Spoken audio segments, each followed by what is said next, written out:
안녕하세요, 헬레나입니다. 오늘 함께 이야기를 나눌 책은 어른의 어휘력입니다. 유선경 작가님이 쓰고 NS서재에서 편했습니다.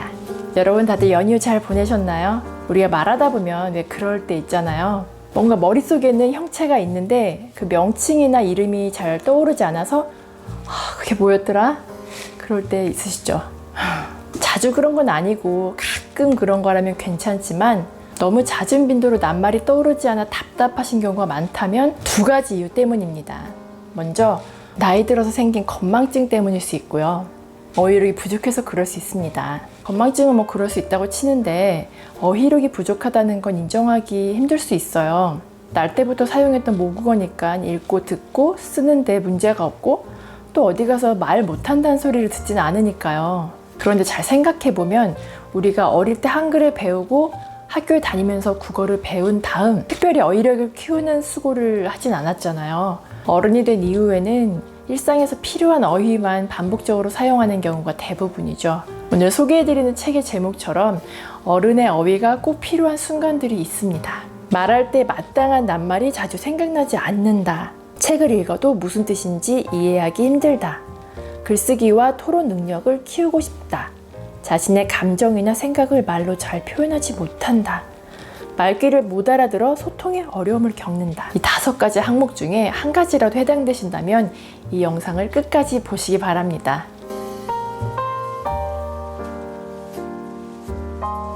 어휘력은 단순히 말빨이 센 게 아니에요. 어휘를 마음대로 부려 쓸 수 있는 능력을 말합니다. 낱말을 많이 알면서 적세적소에 활용할 줄 아는 거죠.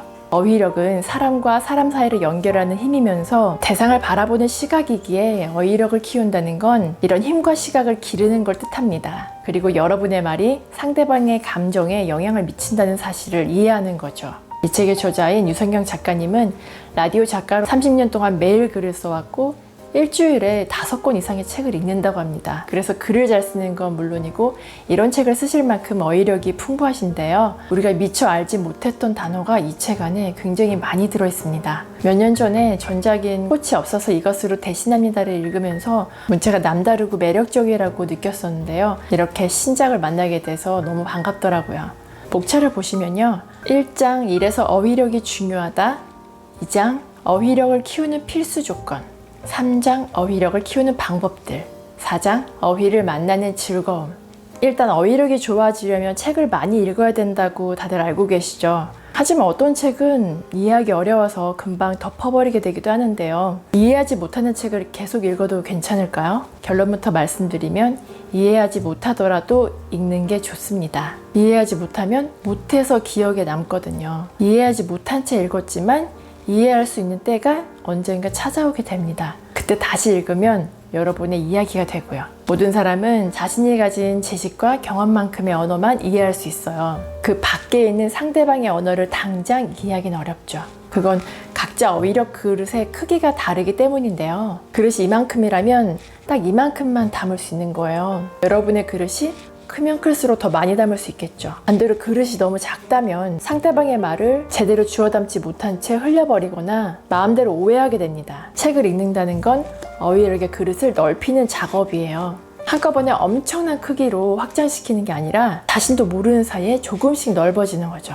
여러 작가님들의 글을 읽다 보면 지금 당장은 이해하기 어려워도 왜 그런지 모르겠지만 그럴 수도 있겠다는 식의 감을 얻게 됩니다. 우리가 정확한 어휘를 구사해야 하는 이유는 해석의 여지를 줄이기 위해서입니다. 딱 맞는 어휘가 있다는 걸 알면서도 기억하지 못하면 말과 글에 지체 구간이 생기게 됩니다. 이를테면 그거로 대화를 이어가는 경우가 있는데요. 그거 있잖아. 거기 가봤어? 그거 먹어봤어? 그거 사봤어? 상대방이 전혀 알아들을 수 없겠죠. 많은 개수의 낱말을 알고 있는 것보다 중요한 건 알고 있는 낱말을 잘 활용해서 말하는 거예요. 맞춤한 낱말을 구사하면 불필요한 격가지 서술을 줄이고 그 낱말을 발판 삼아 하려고 하는 이야기를 자유자재로 발전시킬 수 있습니다. 어휘력은 관심에서 출발합니다. 관심이 없으면 관성적으로 보고 듣고 타성적으로 쓰고 말하게 됩니다. 기분이 좋으면 좋다로 끝내고 예쁜 것을 봤을 때도 그냥 예쁘다라는 말밖에 할 수 없는 거예요. 노을을 보면서 빨갛다, 바다를 보면서 푸르다고 말할 수밖에 없는 거예요. 어휘력이 좋아지려면 더 다양하게 표현할 수 있는 말들이 많다는 걸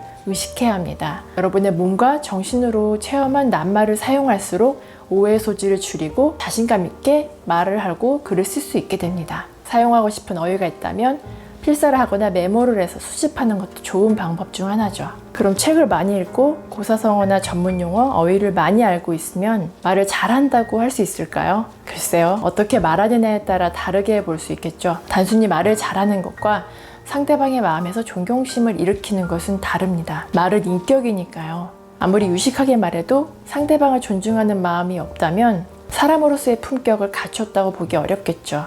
그리고 인격은 교양 있게 말하는 것과는 달라요. 기본적인 어휘를 어떤 상황에서 어떤 상대에게 어떤 의도로 쓰는지에 따라 드러납니다. 대화를 할 때 가장 중요한 건 공감이에요. 어휘력을 키우는데도 마찬가지입니다. 상대방의 감정이나 말, 행동을 잘 해석하는 사람은 자신의 감정이나 말, 행동 또한 주변 사람의 감정에 영향을 끼칠 수 있다는 걸 잘 알고 있습니다. 그래서 어휘 선택이나 태도에도 신중하고요. 다른 사람의 감정을 자극하는 이분법적이고 극단적이며 제한적인 단어는 되도록 사용하지 않습니다. 이런 습관은 좋은 인격을 기르는데 주요한 밑거름이 됩니다. 기왕 하는 말인데 상대방의 영혼을 일으키는 말을 하고 싶으시죠? 어떤 말이 듣기 좋은 말인지 이야기하는 부분을 읽어드릴게요. 나는 잘한다는 평가보다 고맙다, 기쁘다고 하는 말을 들을 때 감동했고, 새로운 선택을 했을 때 너라면 잘할 수 있을 것이라는 설익은 격려보다 나는 너의 앞날이 참 기대된다고 하는 말을 들을 때 기운이 났다. 사람은 자신이 타인에게 기쁨을 줄 수 있는 존재이길 바란다. 그래서 내가 너로 인하여 기쁘다는 내용을 가진 말이야말로 최고의 칭찬이다. 네가 참 잘했다는 말보다 영혼을 크게 일으킬 수 있다. 인생은 단순치 않아. 오늘의 내가 어제의 나보다 못하다고 계속 못하라는 법 없고, 반대로 낫다 해서 계속 나아지라는 법도 없다. 반세기를 사는 동안 깨우친 게 있다면 누군가의 오늘을 보고 함부로 내일을 예측하지 말자는 것이다.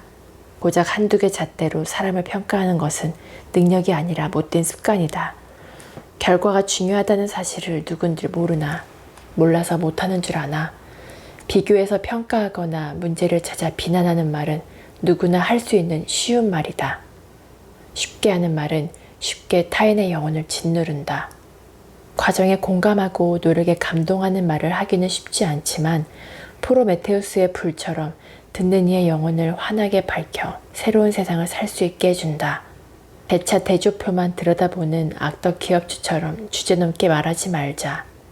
누구도 남의 인생에 대해 평가할 권리가 없다. 서로를 축하하고 축복할 구실을 찾자. 오늘이 크리스마스 아침인 것처럼. 비트겐슈타인이 이런 말을 했습니다. 나의 언어의 한계는 나의 세계의 한계이다. 여러분의 세계는 어떠신가요? 더 넓고 아름다운 세계에서 살고 싶으시죠? 어휘력은 감정과 말, 행동을 해석하고 싶은 만큼 늘게 됩니다. 삶의 순간순간마다 어휘력의 한계에 부딪히지 않고 무한계의 세계에서 자유롭게 지내시길 바랍니다. 오늘도 끝까지 함께 해주셔서 감사드리고요. 구독과 좋아요, 댓글은 큰 힘이 되니 꼭 기억해주세요. 즐거운 하루 보내시고 다음에 또 만나요.